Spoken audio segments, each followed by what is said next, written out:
¿Cuáles son las claves para jugar mejor? Bien, y yo os he hecho un pequeño resumen al respecto, ¿sí?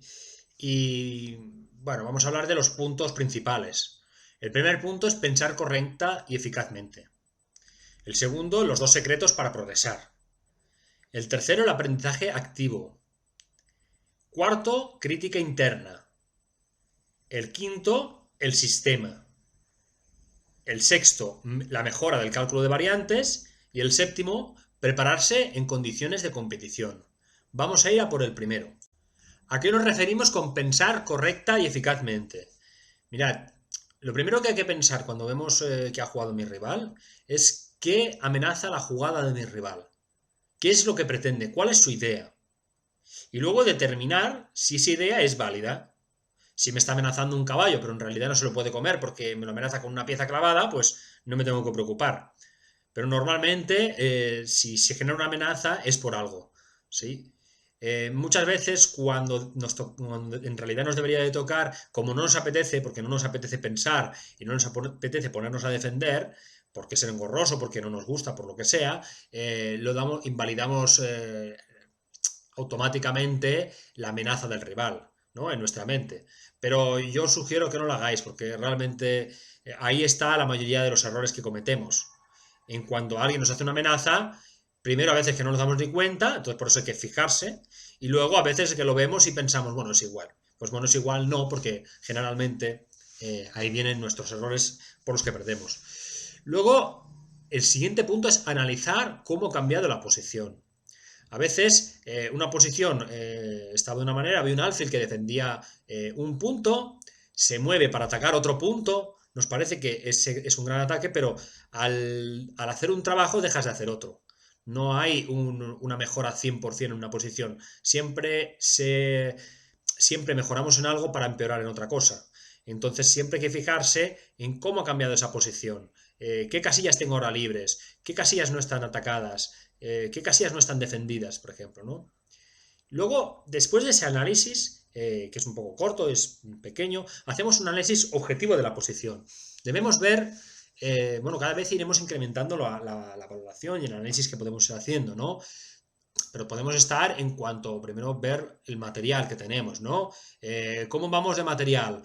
Tengo un punto por encima, dos puntos por encima, voy por debajo. Luego, ¿cuál es la actividad de mis piezas? Puedo ir comparando pieza por pieza. ¿Mi alfil de casillas negras es mejor que el suyo de blancas o que el suyo de negras? ¿Sí o no? ¿Mi caballo está mejor situado que el suyo?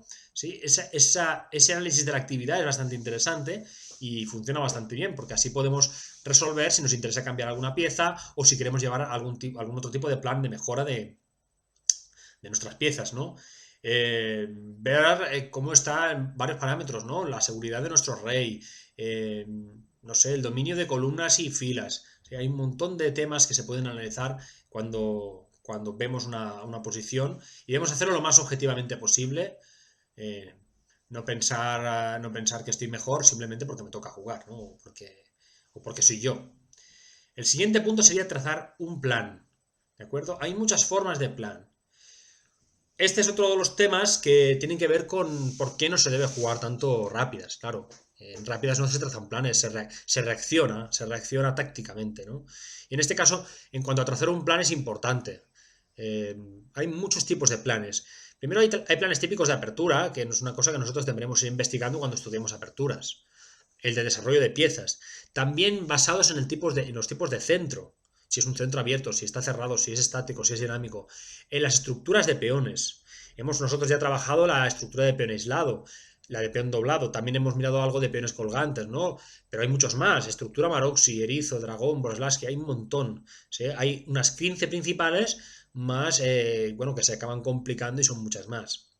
Luego hay planes que no son grandes planes, que se llaman mini planes. Puede ser de activar de una pieza. Por ejemplo, un caballo que lo tengo un poco pasivo, ¿cómo puedo hacer para que mejore mi pieza? O copar otra pieza. Un alfil o un caballo que está en un rincón, ¿cómo puedo hacer para que no se meta en el juego? ¿No? O restringirlo, ya sea con peones o con otras piezas. Otro plan puede ser ocupar una casilla o atacar a un peón débil. Ocupar una casilla fuerte, etc, etc, etc. También podemos llegar a un punto de un plan de simplificación, ¿no? Para llegar a un prefinal o un final. ¿Sí? Y el último punto es mover. Debemos mover, nuestra jugada debe perseguir un objetivo, tenerlo claro eso. Si nuestra jugada no persigue ningún objetivo, hay que reevaluar la posición, hay que pensar planes y hay que buscar objetivos y ver cómo lo ejecutamos, ¿sí? Muy bien, vamos a ir ahora al punto de cuáles son los dos secretos para progresar. Bueno, los dos secretos son, primero, que la debilidad genera pasividad, ¿sí? Y el siguiente es que un oponente pasivo es un oponente vulnerable. Esto parece un poco perogrullada, pero no es así del todo. Una debilidad genera pasividad, se refiere a que muchas veces cuando tenemos, por ejemplo, un peón débil, en el momento en que nos lo fijan y nos lo atacan, debemos de defenderlo. Y en cuanto lo defendemos, nos quedamos pasivos. El otro punto lo trata desde otro punto de vista. Un oponente pasivo es un oponente vulnerable. Cuando jugamos contra alguien cuyas jugadas no son eh, ni, ni para atacar ni para defender, no tienen una función muy clara, no persiguen objetivos claros, sino que simplemente van tirando y van viendo y van dejando que tú juegues para ver qué haces, muchas veces eso hace que haya muchas debilidades que se pueden ir atacando o que se pueden ir generando. En los tiempos en que el otro está encantado mirando la luna, entre comillas, nosotros podemos ir generándole problemas, ¿sí? Analizando un poco lo que es la pasividad, ¿no? Pues mira, se genera pasividad cuando una pieza está atada a la defensa de un punto débil o a la defensa de otra pieza, cuando una pieza está clavada, cuando los puntos fuertes están ocupados o defendidos bien por nuestras piezas, cuando hay un dominio sobre líneas abiertas, ya sea columnas, filas, no sé, diagonales, ¿sí?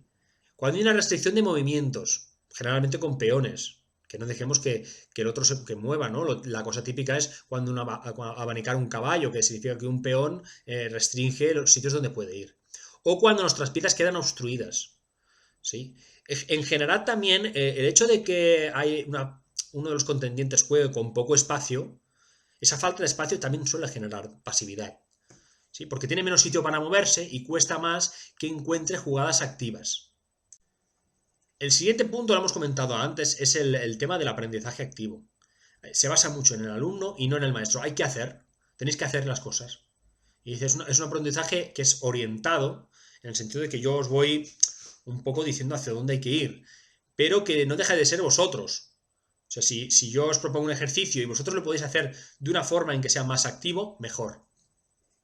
En cambio, hombre, si yo os digo un ejercicio que sea activo, donde os voy preguntando y vosotros, en lugar de hacerlo de forma activa, lo hacéis de forma pasiva, simplemente vais mirando mientras os estáis comiendo, estáis almorzando, estáis merendando, pues no lleva a ningún lado. Hay que intentar que el tiempo de entrenamiento sea lo más posible de aprendizaje activo. El siguiente punto a analizar es el tema de la crítica interna. Hay que analizar nuestras partidas. Solo mejoraremos en el momento en que nosotros seamos capaces de hacer una crítica lo más objetiva posible y más descarnada y sin tapujos y sin manías y sin complejos, ¿de acuerdo?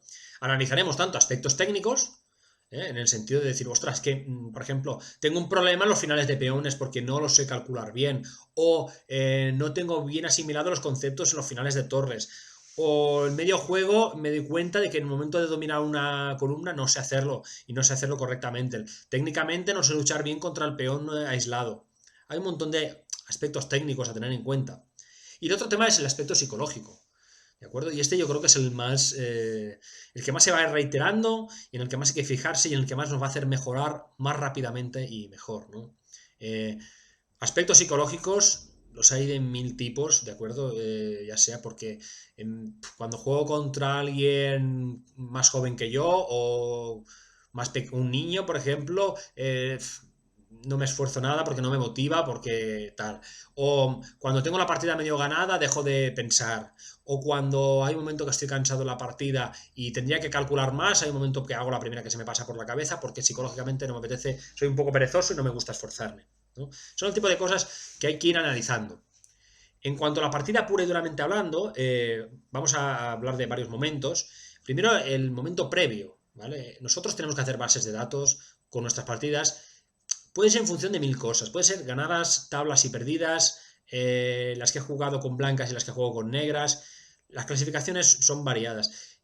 Pienso que ganadas y perdidas, o ganadas, empatadas y perdidas pueden ser buenos puntos, pero lo podemos hacer en función de otras cosas, no es necesariamente que tenga que ser así. Se puede analizar de cualquier otra forma y clasificarlas de otra forma, pero tenemos que tenerlas clasificadas y ser consciente de ellas. Tenerlas bien ordenaditas, por decirlo de alguna forma, ¿no? El primer punto, después de esta pequeña previa, es que hay que apuntar todas las partidas, ¿eh? No puede ser que hayan partidas que las vayamos haciendo, no se apunten y tal. Si queremos mejorar, este tema es importante. Sí que es verdad que en la crítica interna, en la crítica de las partidas, no es un aprendizaje activo, pero es un aprendizaje pseudoactivo, que es bastante parecido. ¿Sí? Hay que apuntar las partidas y en las partidas además hay que apuntar el tiempo por jugada, lo que hemos gastado de tiempo, aproximadamente. Luego tenéis que haceros alguna pequeña marca en las posiciones críticas o más complejas. Eso ya nos va a dar muchísima información. Son posiciones que luego hay que jugar, hay que ver. Os vais a dar cuenta que os hace mejorar muy rápido y mucho enseguida. O sea, que es que realmente es importante porque básicamente tenemos detectadas, por ejemplo, 2, 3 posiciones críticas. Las trabajamos, las miramos, las analizamos, profundizamos en ellas. Y en el siguiente momento en que nos vuelvan a tocar, y es que no estás jugando de la misma forma, ya estás mejorando muchísimo. A veces es que hay un punto de la partida donde te das cuenta, ostras, tú, en la jugada 12 o 13 siempre me pasa que me resultan posiciones complejas porque no me las tengo miradas. Hombre, puede que haya un tema de que no hemos trabajado bien los planes de apertura o que no conocemos con suficiente profundidad la apertura. Yo pienso que esto es interesante. Porque, hombre, si te das cuenta que siempre en la jugada 12 tienes que gastar 10 minutos de reloj para pensar la siguiente jugada, yo creo que el tema básicamente aquí es que trabajar un poquito más las aperturas y ahorrarte esos 10 minutos y que el cálculo lo gastes en la jugada 15, 16, ¿entendéis? Más para adelante. Hay que comentar también qué nos aportó la partida, ¿no? Y cualquier información que nos parezca relevante. Cualquier tipo de juicio de valor que nosotros hagamos, de sensaciones, de no sé qué, cómo deciros, ¿no? Pues la valoración de la transición. Ostras, estaba bien en la apertura y fui al medio juego y me quedé fatal. Estaba en el medio juego y hacia el final, no sé cómo hice, estaba mejor y acabé mal. O al revés, estaba mal y mejoré la situación. Esta posición me resultó muy complicada porque cada vez que me quedo sin damas, pues me cuesta más jugar. O en este momento crítico de la partida me puse a calcular y no saqué la jugada buena, o si la saqué, ¿no? O mi sensación aquí fue que no me apetecía jugar, o que no. O que si iba a un final seguramente lo iba a perder, ¿no? Yo creo que son juicios de valor donde a veces se ven sesgos cognitivos, ¿no? Se ven fallos que nos hace la mente, ¿no? Pequeñas trampas que nos pone y que nos hace, pues, tener errores. Siguiente punto, digamos, que podíamos analizar es reproducir la partida, analizamos la apertura y la comparamos con partidas de maestros. Esto lo permiten todas las bases de datos de Internet.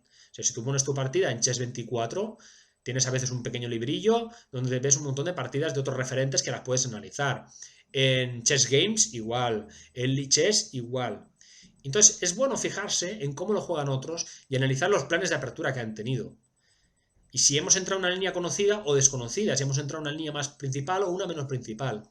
Y yo creo que es bueno esto conocerlo y verlo, por decir, ostras, tú, es que he jugado y en la jugada 14, hasta la jugada 14 he jugado cosas que normalmente se juegan y en la 15 he hecho esta jugada y a mí me parecía tan normal y resulta que de las bases de datos que he mirado, bases de datos con 6, 7, 8 millones de partidas y nadie más la ha jugado. Entonces, analizo bien esa jugada porque igual está ahí un poco la historia, ¿no? Y también el tema del. Si nosotros vemos que no conocemos mucho, que es una cosa que no entendemos muy bien, pues hay que mirar y hay que estudiar esos planes de apertura y esas maniobras, las maniobras que hay que hacer en ese momento, ¿no? Y ver sobre todo los momentos y posiciones críticas, ¿no?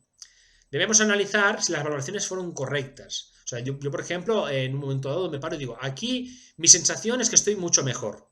Y cojo y luego lo analizo bien y me doy cuenta que igual no tanto. Y luego lo miro con el módulo y me pone que estoy mucho peor, ¿no? Pues igual he tenido un fallo en el momento de percibirlo y hay que saber el por qué. Luego pensar si habían alternativas, porque igual yo estoy en una posición, tengo 4 jugadas candidatas, me decanto por una y resulta que es la peor. Entonces hay que analizar si las otras 2 hubieran sido buenas o si ninguna ha sido buena, ¿no?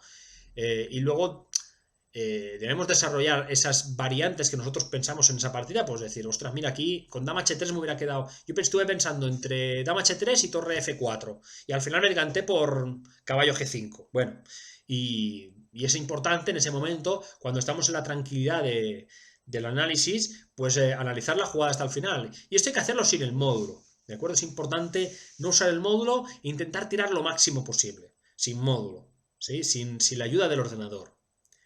Dentro de esto nos daremos cuenta que en la fase final llegamos a una posición, ¿no?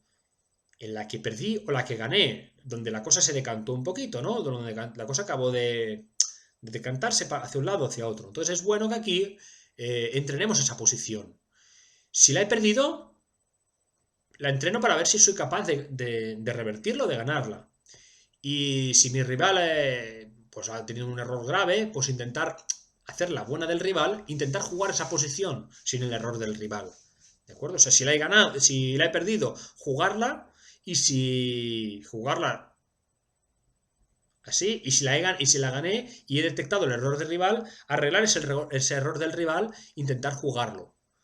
Sí, ¿cómo lo puedo jugar? Pues mirad, se pueden utilizar esas partidas, jugarlas contra alguien que conozcas. Podéis jugarla contra algún jugador que conozcáis, o podéis meteros en internet, en Lichess, por ejemplo, hay una opción en que tú pones la posición y la juegas contra el ordenador. Seguramente el ordenador jugará súper bien, pero bueno, si nosotros nos decimos, es que aquí en esta posición me encontré mucho mejor y no sé por qué perdí. La analizas bien y te das cuenta que tienes una serie de planes que te quedas muy bien, o que te da la sensación que haciendo aquellas jugadas te quedas bien, pues es bueno que lo probemos. El tercer punto sobre el tema de la crítica de las partidas es hacer un análisis rápido con el motor informático. Sí, esto es, hagámoslo con poca profundidad. Muchas veces pone por defecto 22 de profundidad, ¿no? Sobre todo es para ver si en un momento dado han habido errores graves. Puede ser un error grave dejarse un doble, o dejar de comerse una pieza que igual nos han dejado muerta, o lo que sea, un error de bulto, ¿no? Que te dan un más o un menos uno, una máquina, seguramente, ¿vale? Detectar esos más o menos uno. Ostras, la posición estaba totalmente igualada. Después de aquella jugada, más uno o más dos. Pues entonces es un error grave. Ahí ha pasado algo, ¿no? Y también buscar el porqué de eso. Pues a veces porque, ostras tú, aquí la máquina me da que después de esta jugada que ha hecho él, ostras tú, estábamos iguales y me pone que tengo más 15. Pero yo después de eso sigo con la posición igualada. Míratela bien la posición, plántatela y mírate porque igual hay un tema táctico, hay una amenaza de mate, o igual hay un ataque doble, una enfilada, ¿no? Entonces hay que analizar esos momentos. Si el error, la máquina nos da un más o menos medio punto, que equivaldría a medio peón, no hay que darle tampoco mucha importancia, ¿de acuerdo? Porque a veces la máquina, pues, bueno, pues considera cosas que igual no son tan así, ¿sí? Sobre todo los graves hay que mirar. Es en este tercer punto, que es el análisis rápido. El siguiente punto es el cuarto, ¿vale? En el cual hay que analizar con uno o con dos módulos, ¿de acuerdo? Puedes abrirte dos páginas perfectamente e ir analizando jugada a jugada. Puedes tener Chess24, puedes tener Lichess, ¿no? O chess.com. Y vamos profundizando jugada a jugada. No se trata de quedarnos simplemente lo que nos llega a la máquina. Primero hay que darle más tiempo para que el módulo llegue al menos como mínimo a una profundidad de 25. ¿Sí? Y aparte de eso, si nosotros, por ejemplo, decimos, aquí el módulo me dice que esta jugada, y yo vi esta, y yo creo que con esta que hice yo estoy bien, pues voy analizando, me meto en el módulo y voy siguiendo su línea poco a poco, voy aumentando, y luego también voy aumentando la mía, las voy comparando. Sí, aquí hay que, bueno, aquí hay que profundizar, ¿sí? No nos podemos quedar simplemente que el módulo diga más o menos uno, o estoy ligeramente mejor o ligeramente peor. Ahora hay que profundizar más y hay que intentar sacar un poco y analizar cómo piensa el módulo, y a veces también descubriremos que el módulo se equivoca o se ha equivocado, porque igual al principio de una variante te pone que lo que dice él es mucho mejor, sigues la tuya, la sigues analizando y te das cuenta que en realidad al final de todo te acaba diciendo que tienes más ventaja con la tuya. O a veces también te das cuenta que tiene un plan intermedio. Igual tú estabas apostando por un plan en el cual consigues un peón pasado y la máquina en cambio busca un plan en el cual hay un ataque directo al rey, ¿vale? Entonces ahí también ves una diferencia de planes. la máquina se guía más por el cálculo bruto, seguramente la máquina al final acabes descubriendo que tiene una táctica de fondo donde, ostras tú, todo aquello que estaba pensando, pero con esta idea de la máquina, aquí hay un doble. Y por ese doble no puede defender esa casilla, ¿no? Por ejemplo. Y entonces aquí hay que buscar cuáles son las deficiencias que hubieron detrás del error. Ostras, es que aquí calculé muy poco. O aquí, eso, buena táctica. Es que este fallo lo he tenido 2 veces en esta partida, porque he sido un poco timorato en el momento de transformar la estructura de peones. O me ha dado miedo cambiarle esa pieza cuando hubiera sido bueno, ¿no? Y entonces yo creo que aquí también hay que hacer un poco análisis y buscar un poco de autoconcepto nuestro como jugador. En el sentido de decir, ostras, soy un jugador con una tendencia a no cambiar piezas o a cambiar todas las piezas. Soy un jugador con una tendencia a dejarme piezas. Podría ser otra opción, ¿no? Pues que siempre me dejo peones. Cuando me atacan un peón nunca le hago ni caso, ¿no? Son cosas que creo que son interesantes y hay que ir viendo. Y la máquina nos puede ayudar a eso como una herramienta, como un amigo, ¿no? El siguiente punto, como clave para mejorar, es el tema de cómo, de qué sistema utilizamos. Hay que sistematizar todo nuestro entrenamiento. Pensad que el entrenamiento debe ser, primero de todo, debe ser motivante, tiene que responder a necesidades y objetivos. Aunque os parezcan frívolos, aunque no los queréis compartir. Mi objetivo es reventar la cabeza jugando a aquel que me cae fatal. Mi objetivo es ganar a no sé quién. Mi objetivo es pasar la barrera de los 2000 de Elo, catalán. O mi objetivo es, lo que sé, el que queráis. ¿Sí? Cualquier objetivo, por tonto que parezca, si a vosotros os sirve, ¿sí? No tenéis que compartirlo. Si os sirve, si ser campeón del torneo del jamón me sirve, a por ello, me lo apunto, lo conservo como una cosa íntima, lo que sea, como queráis, pero debo conservarlo, es importante y debo alimentarlo, no quitarle hierro, ¿sí? Hay que de alguna forma, aunque una fantasía de esta sea un poco infantil, hay que meterle caña, hay que acariciarla, hay que cuidarla y hay que alimentarla, ¿sí? Debemos cuidar mucho nuestro objetivo, y ser conscientes de esa necesidad que cubre todo el trabajo que hacemos, ¿sí? Para que nos ayude a motivar. Luego, un tema del sistema está que sea un sistema que debe ser progresivo, tanto en complejidad como en cantidad. Cantidad me refiero a cargas de trabajo. Podemos valorar las cargas en cuanto a repeticiones, en cuanto a tiempos, en cuanto a cantidad de hojas hechas, yo qué sé, ¿sí? O de ejercicios hechos, pero debe ser progresivo, ¿vale? Cada vez debe ser mayor y cada vez más complicado, ¿sí?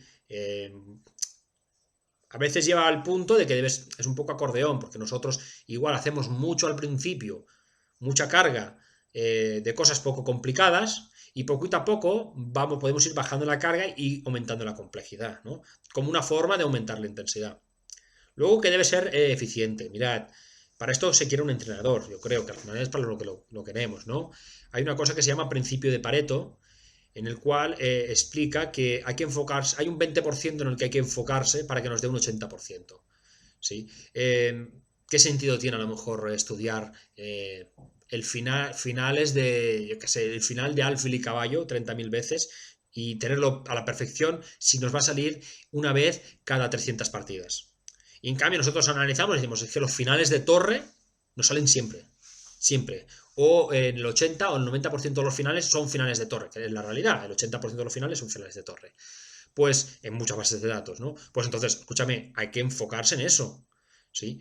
Seguramente en ese 20% en el que te enfocas vas a obtener más rendimiento. No merece la pena tampoco querer hacer todo, sino hay que focalizar en aquello que nos va a lucir más. Voy a estudiarme todas las aperturas. No, todas las aperturas no, pero tú sabes que si trabajas una cantidad de aperturas o un rango de aperturas que sea asequible, que te venga bien, que tengas cubierto más o menos todo y lo tienes bien trabajadito, igual no te hace falta querer llegar a todo, querer tener 4 aperturas diferentes, sino con una bien hecha está mejor. O yo qué sé, cualquier tema que nos pueda interesar, ¿sí? Hay que verlo. Luego el tema siguiente está de que sea monitorizable, ¿sí? Que obtenemos resultados visibles. Porque es que si no, la sensación es que estoy entrenando, pasan los días, Rubén se ha comprado ya 3 yates a base de entrenar a la gente y tío, nosotros no mejoramos, no nos movemos de aquí, no... ¿Quién es gran maestro? ¿No? Pues es normal, ¿no? Creo que lo tenemos que monitorizar. ¿Cómo se puede monitorizar? Pues mira, en una clase normal salen exámenes. Yo puedo hacer un examen. De algunas cosas, de hecho, os haré examen. Pero en principio lo que me interesa, lo que nos podemos servir es tener como base el Elo. Tenemos dos tipos de Elo realmente, que nos pueden ser muy útiles. Tenemos el Elo real, en función de torneos que hagamos, y tenemos un Elo, igual no el oficial, pero el oficioso en el sentido de el Elo que tengamos online. ¿Sí? Siempre que no estemos maltratando a nuestro Elo.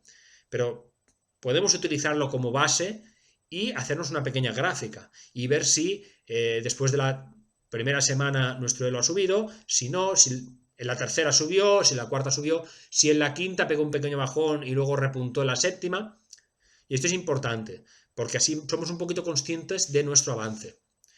El siguiente tema en cuanto a la sistematización del entreno es que debe ser universal, ¿no? Se debe aplicar transversalmente. Aunque hayamos dicho que hay cosas que luce más, hay que pensar en que hay que cubrir todo. ¿Sí? Seguramente lo que nos marque el nivel nuestro sea lo que tengamos más débil. O sea, si yo igual soy fortísimo en los finales, pero nunca llego porque resulta que las aperturas son un desastre, o soy muy bueno en las aperturas, pero en cuanto salgo de la apertura voy a un medio juego que soy una ruina, pues no irá mal. A veces más bien cuando ves jugadores, mi sensación por lo menos, jugadores con 2.300, 2.400 de lo catalán, a veces la sensación es que son gente muy completa en todos los aspectos, en el sentido de que no tienen ninguna falla grave ni en apertura, ni en medio juego, ni en final, son gente posicionalmente fuerte, tácticamente que están bien, y seguramente muchas veces, incluso hasta a nivel de maestro internacional, incluso de gran maestro, tienen algún punto en el que destacan muchísimo. Sí, pero la cosa de que, no, o sea, no hay que ser fuerte en todo, pero hay que cubrirnos las vergüenzas en todos los puntos y seguramente destaquemos en algo, pues es este miti-miti, ¿no? Luego, tema del sistema, la sistematización debe ser adecuada según nuestros recursos. Hay que pensar en el tiempo. Y aquí me detengo un poquito porque esto lo pensé, este tema del entrenamiento online, sobre todo por vosotros, porque como adultos yo creo que os ha venido bien desligaros de tener que moveros hasta una clase, desligaros de tener que aguantar a niños, ¿no? Algunos de vosotros, que algún niño pues igual pues si alguno trabaja con niños, que es profesor, o alguno, yo qué sé, no le gustan los niños para nada, tenerse que igual a veces aguantar, depende de qué cosas de los críos, pues es un poco pesado. Yo creo que el siguiente tema es no tenerse que ligar a un horario, ¿no? Por varios temas, porque igual ese día me viene mal, porque trabajo a turnos, porque hay una semana que trabajo y otra semana que no, entonces la constancia me cuesta más de hacerlo. Igual yo podría, pero podría a las 3 de la mañana. Claro, entonces yo pienso que yo de alguna forma he hecho este recurso para liberaros un poco del tiempo. Pero tenéis que hacer un pequeño análisis de todo vuestro tiempo. ¿Sí? Yo no es una cosa que os quiera fiscalizar ni meterme en vuestra vida, pero pensad sobre todo que necesitáis tiempo y tiempo de calidad. ¿De acuerdo? No puede ser que a la clase de ajedrez lleguemos reventados. O que lleguemos, intentemos hacer la clase y suframos 32.500 interrupciones porque a los niños les apetecía ver no sé qué, o les apetecía comer no sé cuántos, o ahora mamá no sé cuántos, o ahora papá no sé cuántos, o lo que sea, ¿no? Entonces yo creo que necesitamos adecuarnos a esos recursos. He puesto en el plan básico, os he puesto una horita, perdón, un par de horitas semanales. Se puede hacer todas las que se quieran. Seguimos con la idea de la progresividad. ¿De acuerdo? Entonces la primera semana iremos a lo mínimo. Pero quiero que seáis conscientes de eso y que sobre todo que no os pongáis tiempo de la basura para hacer el entrenamiento, sino que procuréis que sea un momento agradable para vosotros. Que no haya tensión, que no estéis pensando en todo lo que tenéis que hacer, ¿sí? Sino que tengáis ese tiempo para vosotros, sea la hora que sea. Simplemente tenéis que abrir el vídeo y hacerlo, ¿no? Pero ser consciente de eso, hacéroslo para vosotros, igual no para mí si no queréis, pero hacéroslo para vosotros cuando tenéis tiempo para hacerlo. ¿Sí? Para mirar los recursos o hacer el trabajo cuando podáis, ¿sí? Realmente.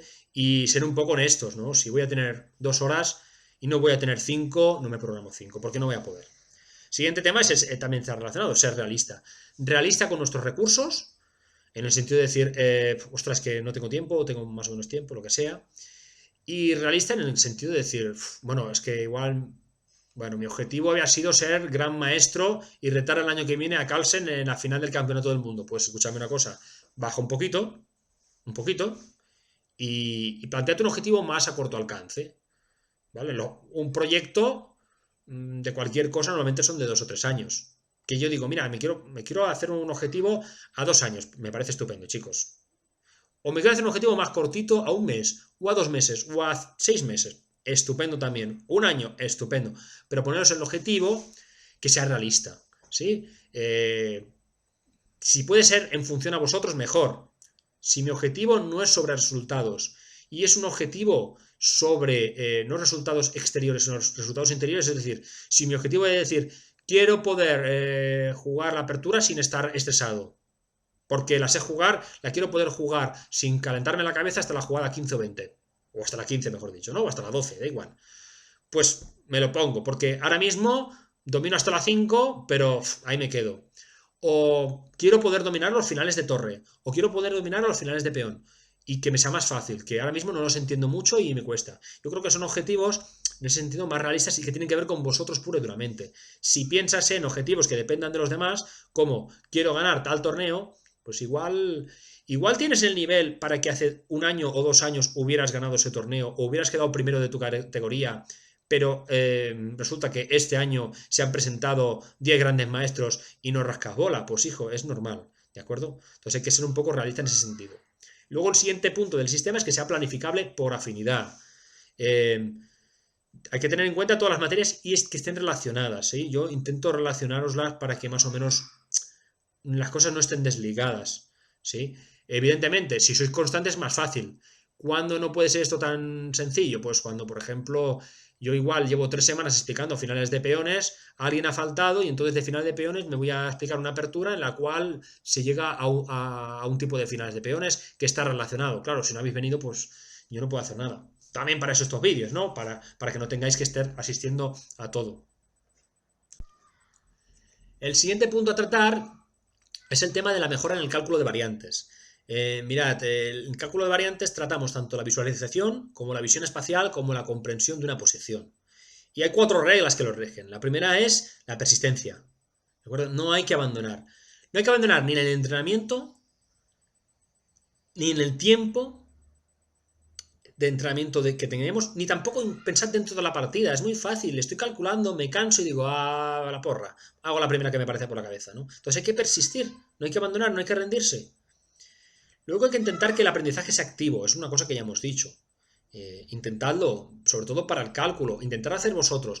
Y luego, si queréis analizar cómo estáis, o cómo va la cosa, o cómo avanzamos, pues intentar hacerlo de forma activa y al hacerlo de forma activa, mirad qué jugadas coincidían. Igual no lo habéis hecho perfecto, no lo hemos hecho perfecto.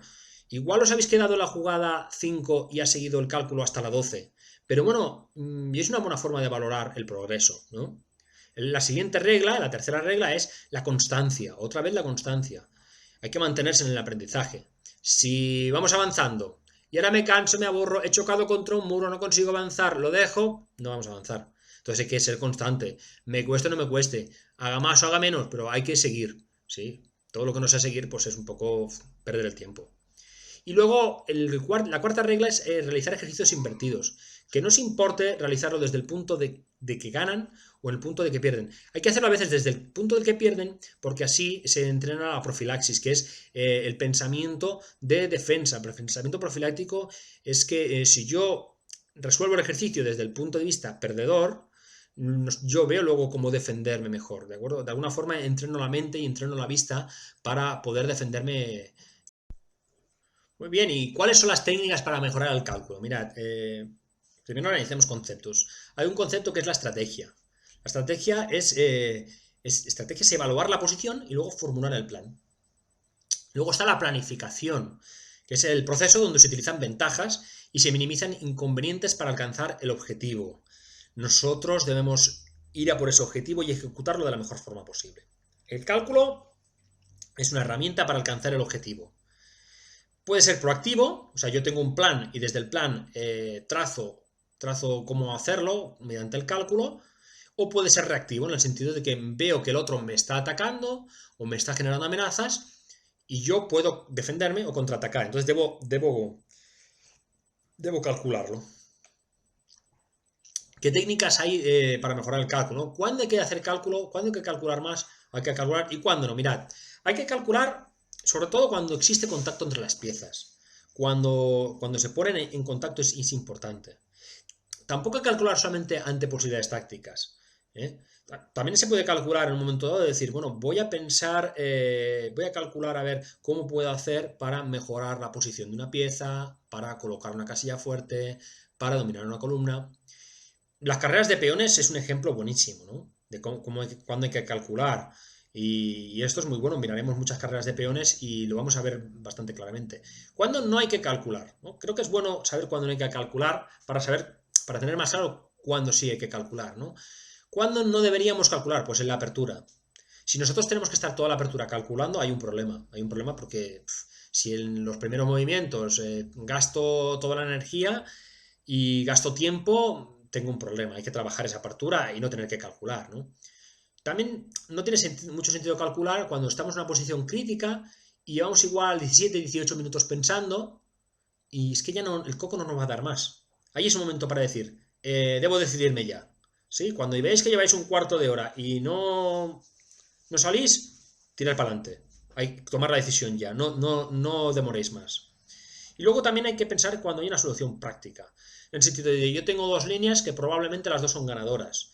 En una tengo que hacer un cálculo enorme para obtener un poquito más de ventaja. Y en la otra no hace falta, me ahorro la mayoría del cálculo, simplifico, lo pongo fácil y voy por un camino seguro y sin calentarme la cabeza. Pues yo os recomendaría encarecidamente que no os calentéis la cabeza para nada. Cuando lo veáis claro y lo podéis hacer sencillo, no intentéis hacer un cálculo de no sé cuántas jugadas. Entonces, ¿cómo hay que calcular? ¿No? Primero hay que buscar las jugadas forzadas. Tenemos jaques, tenemos capturas, tenemos amenazas. O que generen tensión. Primero, las forzadas de mayor a menor valor. Si yo puedo hacer un jaque, es la que primero que tengo que mirar. Si es comerme una dama, la miraré antes que comerme una torre, o que comerme un caballo, o que comerme un peón, ¿no? Cada variante las tengo que analizar una vez solo, ¿vale? No puedo estar evaluando ahora, estaba la variante primera, luego paso a la segunda, luego otra vez a la primera, luego paso a la tercera, luego no sé qué, luego la tercera la hago hasta la mitad y luego la tengo que volver a evaluar, porque esto es en la seguridad de que lo vais a hacer mal, ¿vale? Y luego hay que evaluar y comparar las posiciones al final de cada variante. Debemos pensarlo bien. Mira, con esta variante se me queda el alfil activo, se me quedan las piezas bien. Con la otra variante, igual la torre se me queda un poquito mejor, pero todas las piezas quedan mal. Bueno, hay que valorarlo, hay que ver un poquito cómo hacerlo, ¿no? Al valorar la respuesta del rival, hay que pensar siempre en la más fuerte. Y esto es un fallo que cometemos todos, ¿no? Pensamos, mira, si hago esta jugada y el otro se equivoca, bueno, el otro pensemos en que no se va a equivocar, busquemos la más fuerte. Cuando estemos seguros de que hemos llegado a la variante más fuerte, volvamos a mirar que el otro no tenga alguna otra jugada mejor, ¿vale? Porque a veces nosotros nos tiramos a la piscina y digo, voy a hacer aquí una combinación que haga un ataque doble en 3 jugadas. Y resulta que el otro en la siguiente me pega el mate. Pues he tenido un problema de cálculo. ¿Sí? Si no han funcionado, valora la que tenga un valor táctico de la posición. O sea, si yo considero, ostras tú, no consigo las jugadas forzadas, no me acaban de dar aquí la historia, ¿no? No me acaban de dar ningún tipo de solución. Pues busco alguna que tenga un tema táctico o un valor táctico, ¿no? Puede ser, por ejemplo, yo qué sé, puede ser que vea que el rey está medio desprotegido. Puede ser que vea que hay una pieza que está en la misma diagonal, y entonces sea posible en algún momento dado, pues clavársela o sea en algún momento dado generar algún tipo de amenaza en ese sentido, ¿no? O una amenaza de doble, una amenaza de... Pues generar ese tipo de amenazas pues puede ser interesante también, ¿no? Y luego, si eso no ha funcionado tampoco, pues hay que calcularla más fuerte posicionalmente. La forzada no me sirve. Pues mira, voy a intentar... Pues si coloco aquí mis piezas, parece que si mi torre viene a esta columna abierta o semiabierta, las doblo y tal, pues voy para adelante, pues me quedo mejor, ¿vale? Pues es un poco el orden en que hay que calcular. El siguiente punto, importante dentro de estas claves del entrenamiento, es prepararse en condiciones de competición. ¿Sí? Es importante hacer lo más parecido a como tenga que ser luego. Pensad que tanto la condición y la emoción están muy relacionadas. Y tomar, si podéis, notas en las partidas, no sé cómo deciros. Claro, si yo me acostumbro a jugar solo online, en el momento en que yo me tenga que sentar en un tablero con otra persona delante, con unas piezas por medio, pues esas pequeñas diferencias van a generar un estrés que me van a perjudicar. En cambio, si yo en casa Intento jugar esa posición que yo estaba diciendo, bueno, me voy a entrenar sobre la posición crítica. Consigo entrenarla con mi pareja, o con mi hijo, o con mi padre, o con mi hermano, con quien sea. Y la entreno con piezas que además son muy parecidas a las de competición. Y además tenemos reloj. Y además conseguimos que la tele esté apagada y que estemos todos en silencio.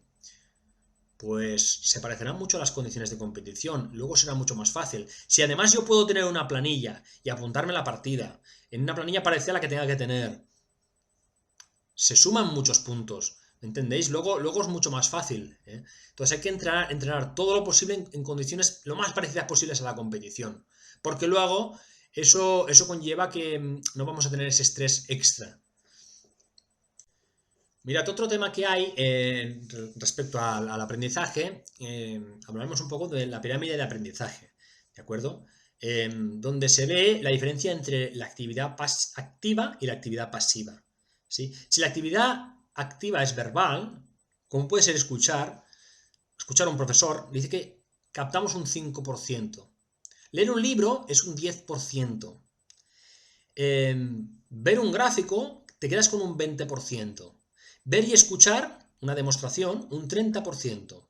Cuando pasamos ya al eje y llegamos a la actividad activa, hablamos que decir y discutir, en tener una conversación, por ejemplo, captamos un 50% del contenido. Hacer, el ejercicio, llegamos, por ejemplo, practicar haciendo, ¿no? Llegamos a un 75%. Y decir y hacer, es decir, enseñar a otros, llegamos a un 90%. Por ello una de las actividades que os recomiendo es que intentéis explicar o enseñar a alguien más. De hecho, a muchos niños les sale de forma natural. Llegan a casa y explican lo que han hecho. Y yo creo que es una buena forma de asimilar y de fijar el aprendizaje.